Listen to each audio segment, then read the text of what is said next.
When football clubs buy players, the general assumption is that they're spending money that they already have. In fact, this is not always the case. Some clubs do have huge cash reserves, but a surprising number don't. So what do? Well, that's where football's secret credit card comes in handy. But it's like, sometimes you want to buy something that you can't afford. A big TV, a games console, a season ticket. You want it now. Perhaps it's something that won't be available in 6 months. So instead of using cash or saving up, you put it on a credit card and pay off the balance over the long term with future income. Well, football clubs increasingly think in the same way, or have to. In the 2 transfer windows in the 22-23 season, Premier League clubs cumulatively spent around £2.8 billion. This was 47% higher than the previous highest spend in a single season, which was £1.9 billion in the 17-18 season.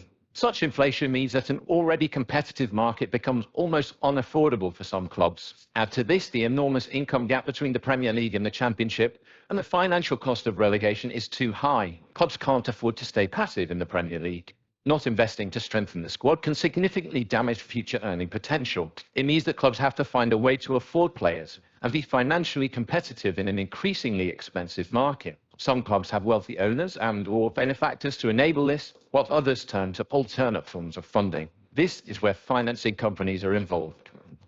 In addition to their squad, clubs also need to invest in commercial assets such as stadiums. Having a large stadium can drive enormous revenue and cash generation over multiple years, and is usually a sensible financial decision longer term if the upfront outlay can be funded. This is especially true at the largest scale, at the very biggest clubs in Europe, and also across the Premier League, where massive income generation enables greater spending power. Banks and financial institutions are wary of lending to football clubs. Football clubs are mostly loss-making enterprises, and the collateral put up for large-scale loans or credit facilities, such as a stadium or a training facility, are of limited use to banks as independent assets. What would a bank do by seizing control of a football stadium if the football club has defaulted on loans? Some football clubs own hotels, conference facilities, and other commercial assets which have value. But really, a football club's most valuable assets are the stadium and the playing squad, and both of these are not useful to banks or financial institutions. This means football clubs generally find it challenging to get support from banks when they want to raise money.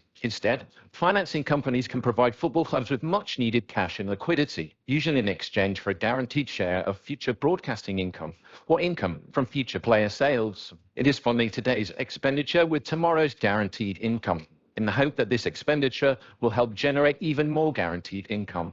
Ultimately, it is a gamble that can go wrong badly if the football club suffers a financial catastrophe, such as relegation. That said, these companies have enabled some high-profile transactions and are a big part of how football clubs operate today. 23 Capital, for example, were involved in the transfers of Antoine Griezmann to Barcelona and Joao Felix to Atletico Madrid. According to their website, they have helped close to over 110 transactions and deployed and advised capital in excess of $3.5 billion.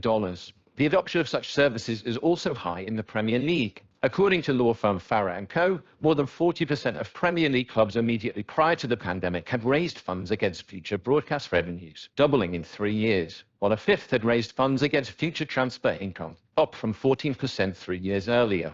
And it's understandable why. In the words of 23 Capital CEO Jason Traub, if you think around the principles of a transfer, you have the selling club who want the money up front, and why not? And you have a buying club who, for a whole range of reasons, want to defer the payment. We often get involved and can say, we can solve both your needs, help one have their money up front, and help the other defer over 5 years. All you need to negotiate is the cost of the finance. And the cost of the finance makes it economically very attractive.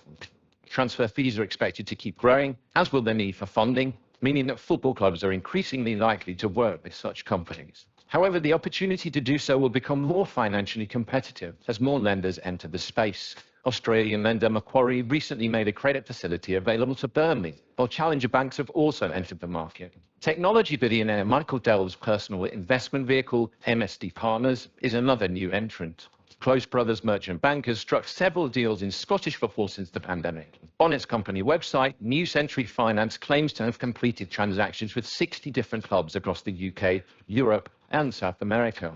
Most likely, it's a trend which is here to stay. As long as football clubs are ambitious and feel the need to keep up with their rivals, they will be finding a way to spend.